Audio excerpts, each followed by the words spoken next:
नमस्कार दोस्तों, NI information में आपका बहुत बहुत स्वागत है। तो दोस्तों, आज मैं बात करने वाला हूं रक्षा अनुसंधान एवं विकास संगठन यानी डीआरडीओ की एक नई डेवलपमेंट की।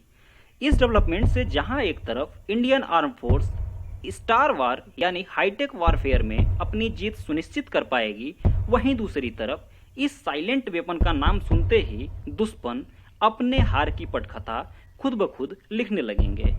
इतना ही नहीं दोस्तों, मैं इस वीडियो में आपको इंडिया के टॉप सीक्रेट वेपन काली को भी डिस्कस करने वाला हूं। काली का पाकिस्तान के साथ ऑपरेशन व्हाइट वॉश से क्या कनेक्शन है, सब कुछ बहुत डिटेल से बताने वाला हूं, तो वीडियो के एंड तक बने रहें। और यदि आप चैनल पर नए हैं तो latest global conflict and defence update के लिए चैनल को सब्सक्राइब करें। तो चलिए दोस्तों, वीडियो को शुरू कर लेते हैं। कल्पना करिए, भारत के ऊपर हमला हो गया। दुश्मन के लड़ाकू जहाज और मिसाइलें पूर्वी और पश्चिमी दोनों सीमाओं से हमले को अंजाम दे रही हैं। समुद्री सीमाओं से नौसैनिक जहाज हमले के लिए आगे बढ़ रही हैं। तभी अचानक एक रोशनी चमकती है और दुश्मन के सभी लड़ाकू विमान, ड्रोन्स, यूएवी इत्यादि एक धमाके के साथ तबाह हो जाएं।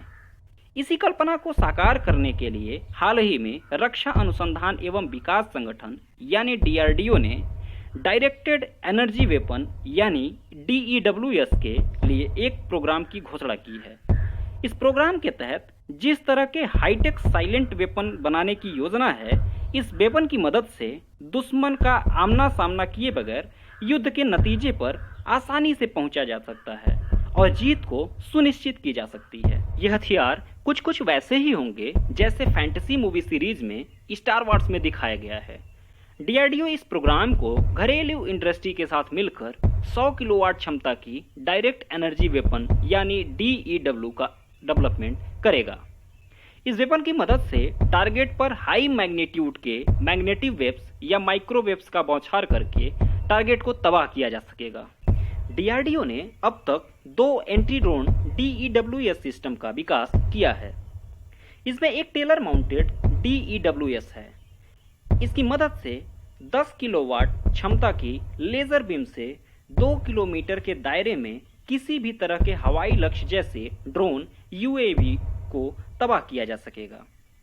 इसके अलावा जो दूसरा एंटी ड्रोन सिस्टम है वह कॉम्पैक्ट ट्राइपॉड माउंटेड है, जो 1 किलोमीटर की रेंज में किसी भी ड्रोन को तबाह करने के लिए 2 किलोवाट क्षमता का लेजर बीम प्रोड्यूस करेगा।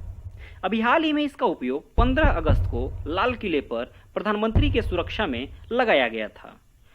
इन दोनों एंटी ड्रोन सिस्टम का उत्पादन भारत में बड़े स्तर पर किया जा रहा है। अब हम बात कर लेते हैं भारत के टॉप सीक्रेट वेपन काली के बारे में। आपकी जानकारी के लिए बता दें, काली से जुड़ी जितनी जानकारी पब्लिक डोमेन में अवेलेबल है उसी के आधार पर जानकारी साझा कर रहा हूं। काली, यह नाम हम भारतीयों के लिए अजनबी नहीं है, क्योंकि इस नाम से हम युद्ध की देवी की उपासना सदियों से करते आए हैं। लेकिन इसके अलावा एक काली और भी है जिसका नाम सुनते ही दुश्मन थर्राने लगते हैं। यह भारत का एक टॉप सीक्रेट हथियार है जिसे भाभा एटॉमिक रिसर्च सेंटर यानी वार्क तथा रक्षा अनुसंधान एवं विकास संगठन यानी डीआरडीओ ने मिलकर विकसित किया है। काली के निर्माण की योजना 1985 में भाभा एटॉमिक रिसर्च सेंटर के डायरेक्टर डॉक्टर आर चिदम्बरम ने बनाई थी, लेकिन इस पर काम सन 1989 में शुरू हुआ। काली का full form kilo ampere linear injector है। इस हथियार की गोपनीयता का अंदाजा आप इस बात लगा सकते हैं, जब तक कालीन रक्षा मंत्री मनोहर पारिकर से काली के बारे में सवाल पूछा गया तब रक्षा मंत्री ने राष्ट्रीय सुरक्षा का हवाला देते हुए कुछ भी जानकारी देने से मना कर दिया। रक्षा मंत्री के बयान से साफ था, काली जैसे वेपन इंडियन आर्म फोर्स में एग्जिस्ट तो करता है। काली जैसे वेपन पर पिछले 30 सालों से कार्य चल रहा है। इसके दरमियान काली के कई वेरिएंट भी बनाए गए, जैसे काली 80, काली 100, काली 200, काली 5000 तथा काली 10,000 इसके अलग अलग वेरिएंट हैं। काली 10,000 नैनो सेकेंड में करीब 40 मेगावाट के विशाल ऊर्जा का तूफान उत्पन्न करता है, जो किसी भी जहाज, ड्रोन, सैटेलाइट तथा मिसाइलों में लगे इलेक्ट्रॉनिक डिवाइस को तुरंत तबाह कर देगा। नौसैनिक युद्ध में काली बेहद सक्षम है, क्योंकि नौसैनिक जहाजों पर बहुत सारे इलेक्ट्रॉनिक डिवाइस लगे होते हैं जो उनकी दिशा तय कर उसे नेविगेट करते हैं। काली के प्रहार से किसी भी जहाज का सारा इलेक्ट्रॉनिक सिस्टम तबाह हो सकता है, जिसकी वजह से जहाज समुद्रों में भटकता रह सकता है। आपकी जानकारी के लिए बता दें, काली को सुपरसोनिक विमानों के जांच के लिए तैयार किया गया था। पहले योजना के तहत काली को इसे सैटेलाइट पर तैनात किया जाना था, जिससे कि किसी भी परमाणु हमले की स्थिति में उसे कोई नुकसान ना पहुंचे। लेकिन 2004 में जब काली 5000 का निर्माण कर दिया गया, तब उसकी ऊर्जा और विध्वंसक क्षमता को देखते हुए इसे हथियार के तौर पर विकसित किया गया।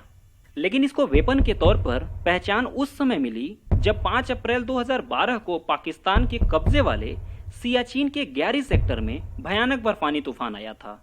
उस बर्फानी तूफान में पाकिस्तान आर्मी बेस समेत करीब 145 पाकिस्तानी जवान दब गए थे। तूफान इतना भयानक था कि पाकिस्तान के आर्मी बेस के ऊपर लगभग 30 फीट की बर्फ की मोटी चादर बिछ गई थी। इस घटना के बाद पाकिस्तान ने आरोप लगाया यह बर्फानी तूफान कोई संयोग नहीं था, बल्कि भारतीय खुफिया एजेंसी रॉ तथा इंडियन आर्म फोर्स का ज्वाइंट ऑपरेशन व्हाइट वॉश था।